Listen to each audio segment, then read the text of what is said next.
Viva Las Vegas! Viva Las Vegas! Viva Las Vegas! Viva Las Vegas!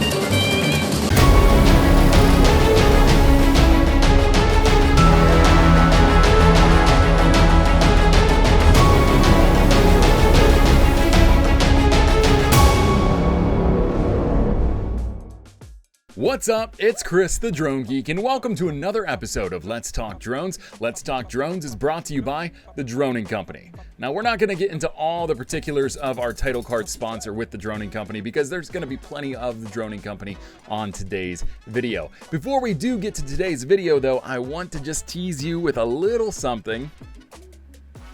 I got it. Finally got it. This is the DJI AVATA, for those of you that might not know or have been hiding under a rock for the past few weeks. Really excited to get this drone. I've already flown it one time. A little story about it. I ordered this 2 days after it became available for purchase. And within those 2 days that I waited, this sold so quickly that it was on back order. So I had to wait an additional 2 weeks just to get my hands on this thing. I gotta say, overall, really impressed with the build quality. I heard some reviews online that made me sort of question whether or not it would be a good build quality, but I like it. And in speaking of reviews online, I do have to thank, or maybe blame, Ken from ORIGINALDOBO for the purchase of this drone. He didn't purchase it for me. He convinced me via one of his video reviews, which I've linked down below in the description of this video, that I needed this drone. And I'm excited to see what I can do with it. So, Ken, thank you so much. Sorry we couldn't link up at the Commercial UAV Expo. Wish we could have. You and Billy would have been really cool. But anyway, regardless, today's video is about the Commercial UAV Expo. And oh man, it was quite the experience. Now, I've never been to Vegas before. This is my first time ever in the city of Las Vegas, and it was something. And on top of that, this was also my first visit to the Commercial UAV Expo. It's also my first time meeting in person with my friends from the Droning Company. A lot of this project has been started virtually. We've done a lot of Zooms, a lot of Google Hangouts, whatever program you insert it here. And so I had the opportunity to meet Stuart Smith, the founder and CEO of the company. I met Don DeVille, the president of the company. I met Ben and I met Kris from our marketing team. It was an absolute blast. I mean, that was just such a fun time getting to know those guys, getting to spend some extended time with them. Really great people at the Droning Company, and I'm not just saying that because I'm one of them. It just really fantastic company and really awesome people. So let's talk a little bit about the Commercial UAV Expo. I want to preface this by saying I'm not going to get into immense detail because the Droning Company is actually the company that footed the bill for my trip. And we did a lot of content for the Droning Company there. Lots of interviews and conversations with folks at the event. So I don't want to share too much detail. I want the Droning Company to have first dibs on that as it relates to my experience and the Droning Company's experience. But I am just gonna share with you a brief recap of what happened and what I got to experience there. So let's start on day one. Now, I got there a day earlier and had the chance to explore the city of Las Vegas as much as I could in the time frame that I could, because I did have a goal in mind. I needed to get to the Caesars Forum, which is where this all took place, and pick up our badges to access the exhibit hall. So my first stop when I landed was to get food, naturally. I went over to a little restaurant called Nacho Daddy, and believe me when I say, if you have any plans to visit Vegas in your future, whether it's for the Drone Expo next year or just for pleasure or business, whatever the case may be, you got to go to Nacho Daddy and you got to get the California burrito. It's actually the Cali burrito. It was so good. Anyway, on to the Drone Expo. So day one, I'm there by myself for the most part. I do meet up with Stuart and Don DeVille for some drinks that night. And then the next day was the actual first day of the exhibit. So we woke up 6 a.m. and we had to get to Caesars Forum at 6:50 to catch a bus, which was then going to take us out into the middle of the desert for some demonstrations from a variety of different companies. Now, we saw demonstrations from companies like Frontier Precision Unmanned and Yellowscan, who were showing off the LiDAR system that Yellowscan came up with, which was absolutely incredible. I mean, detail in the scans to the point that you could see individual leaves on the trees in the area that they were scanning. We got onto a few other demonstrations, and one of which was from a company called Commercial. They have a search and rescue drone that has a ridiculous flight time, a ridiculous range, and it's got the capability to triangulate position of somebody based upon their cell phone data. So, for instance, if somebody abducts a child and, is on the road trying to get them away, and you launch this drone, you can feasibly find the car or the individual that is in the car and track them down and confirm their identity before even putting boots on the ground using this drone. It's amazing, the technology that was there. Of course, our friends at Autel, they were there and they demonstrated their Autel Dragonfish, which was just a super incredible drone. It could identify up to 80 individual targets, people, objects, whatever. And then if you clicked on the little display that popped up over top of the thing that they're identifying, you can actually zoom in to the point that the detail on their face, it wasn't movie quality. It wasn't even as good a quality as you're seeing now. But I would say, and this is just a speculation, it was probably the equivalency of like 720p, maybe a little bit less than that. But that's how good the definition was on this image. You could zoom in and see that level of detail with that level of clarity. Absolutely amazing. Now, we didn't stay for the entire demonstration portion. We actually then took an Uber because Las Vegas was experiencing its hottest day on record in a long time. It was 114 degrees by about 10:45 in the morning. It was hot, very hot. And being from the mountains of north central Pennsylvania, I'm not used to 114 degrees. So Stuart, Don, and myself decided to call an Uber, skip out on the second half of the demonstration for the day. So we go back to the exhibit hall and we find out that it wasn't going to open at 2 o'clock like we thought it was going to. It was actually 5:30, and that was our fault. We were the ones that read the pamphlet wrong with the schedule. So we had time to kill. And so we went back to our hotel, we sort of hung out, just relaxed, got ready for the evening. Around 4 o'clock, we go back to the exhibit hall to meet with our team because Ben and Kris from our marketing team were there. They had just flown in, they had just gotten there. We decided to talk some strategy. I won't bore you with all the details on that. We get into the exhibit hall, and man, it was so cool to see everything that was set up. Night one was just mind-blowing.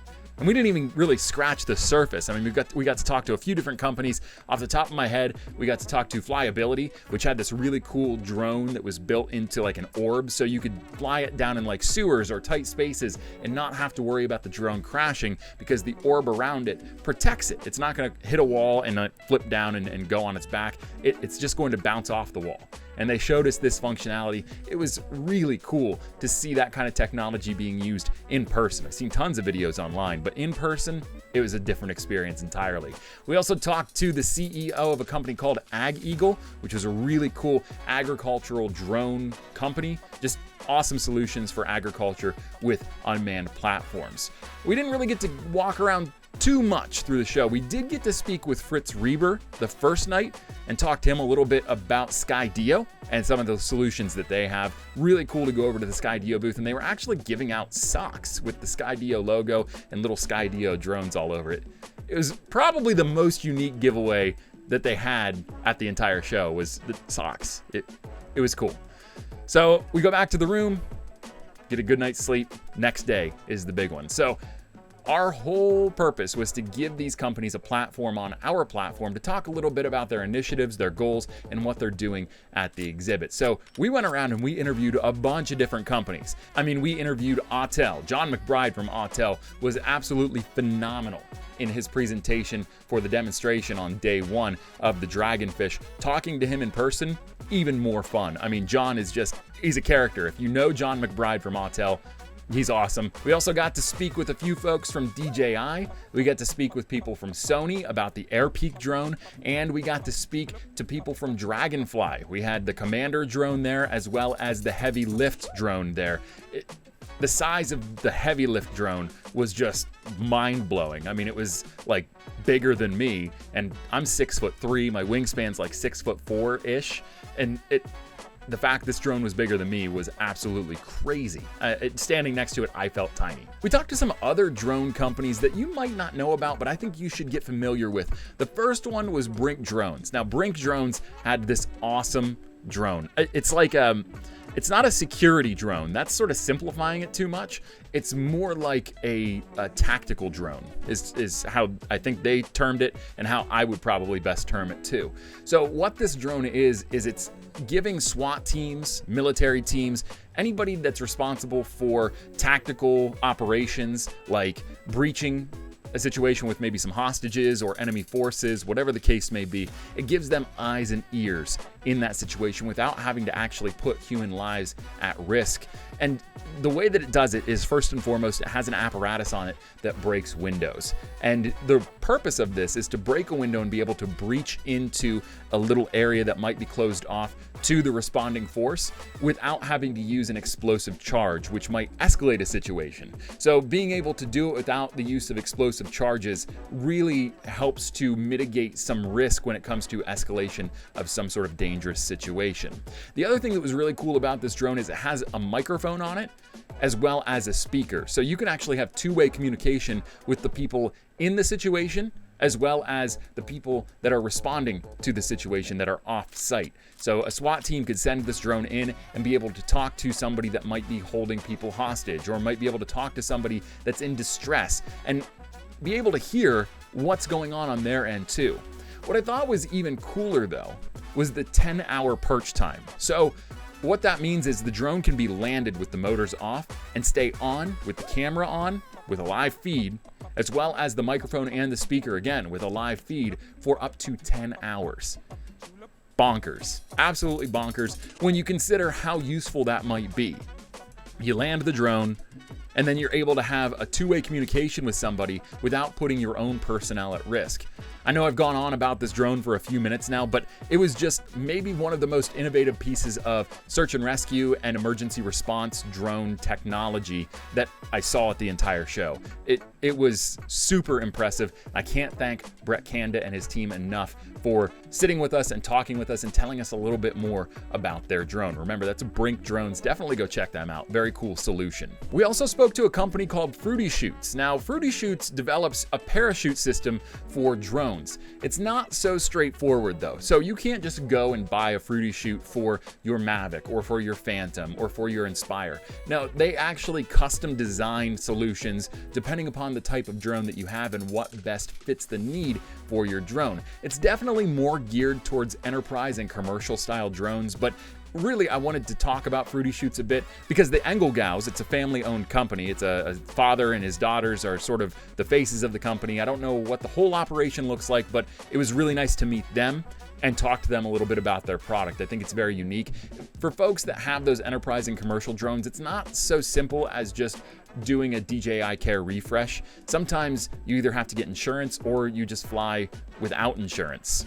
And that's a really scary idea sometimes because you'll have $10,000, $15,000, $20,000 worth of equipment between the payload, the drone, and anything else you might have on board the drone. It can get expensive. So having an emergency backup like a parachute, be able to help mitigate risks in terms of damage to your drone in case of a power failure or a hardware failure or whatever the case may be.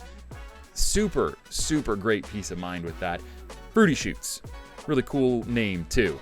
We also spoke to some people from Women in Drones, which was awesome to talk to some of the ladies over at that stand, learn a little bit more about the perspective of a female drone pilot in a very male-dominated industry to this point. Really love the initiatives those women over there are putting together for Women in Drones and what they're doing to help further the interest of female drone pilots. It's awesome work, and speaking with them was an absolute joy. The big one though, this is the big brother for all of us, was the FAA. I got to speak to Kevin Morris from the FAA, their drone guy. He's sort of like their drone expert, a bit about some of the changes that we've seen over the last year or two, including the changes to the Part 107 recurrent knowledge test, the online course you have to take now, upcoming expectations for dates with remote ID. The first upcoming date is at the end of this month, September. manufacturers are going to be expected to start producing drones that are remote ID capable, able to transmit a remote ID. It's not until next year at this time that pilots are going to be held accountable for actually broadcasting that during their flight. So you do have one more year until you have to be broadcasting a remote ID, but this year is the time that the manufacturers are being held accountable to actually manufacturing solutions that allow for the transmission of remote ID. We also talked a little bit about the trust certificate and how that affects hobbyists and anybody that just flies for fun right now, and what you need to do in order to get your trust. It was really cool talking to him and getting to know the FAA's go-to guy when it comes to unmanned operations. And really, that was about it in a nutshell. I mean, there was a lot of stuff in between there, including dinners with the guys, meeting some other folks from the exhibition hall, and just getting to talk to some of the faces in the community. But there are two places that I really want to bring to your attention that I think have some really noble causes going on and would be of interest to you if you're a Part 107 pilot or an aspiring Part 107 pilot. The first one is Droniversity. So we talked to Ashley from Droniversity just about 5-10 minutes, and she told us a little bit about her company's initiatives. Droniversity is basically a curriculum, a program, an organization that allows anybody, but in particular veterans, to go and get their Part 107. They offer classes, help, study guides, and just all the support you need working towards a Part 107 certification. Awesome stuff there. They're based in Delaware, but I'm pretty sure they have remote operations. So no matter where you're stationed or where you might be living in life, you can contact Ashley and Droniversity and get set up with some sort of curriculum to help you work towards your Part 107. The other entity we spoke with was Dr. Will Austin from Warren County Community College, located in Washington, New Jersey. Warren County Community College has this new UAV track that they're trying to push and they're trying to grow. And essentially what it is it helps people, A, get ready for their Part 107, but B, and I think more importantly, know what to do as a commercial pilot. I mean, a lot of us can go and just get the Part 107. The test isn't that hard. So if you have just even a moderate amount of intelligence, you can go study the material, take that test, and pass fairly easily, I'd be willing to argue. Where we run into a lot of trouble is knowing what to do with that new ability, that certification that allows you to fly commercially.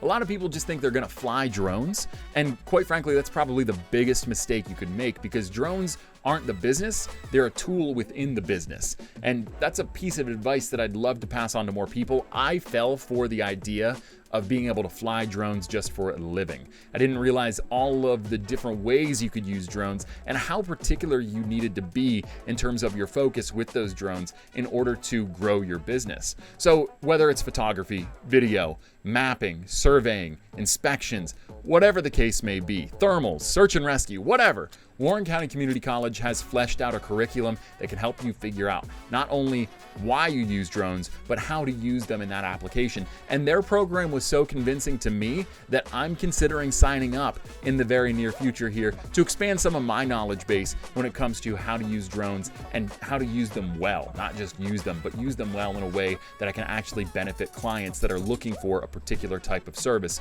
from me. So that really just about does it for the Commercial UAV Expo. I was a little bummed. I was tweeting with Billy Kyle, and he and Ken from ORIGINALDOBO were actually at the Commercial UAV Expo, and I wanted to meet up with them, but never ended up happening. So Billy, Ken, if you're watching this, sorry guys. I'd love to hook up.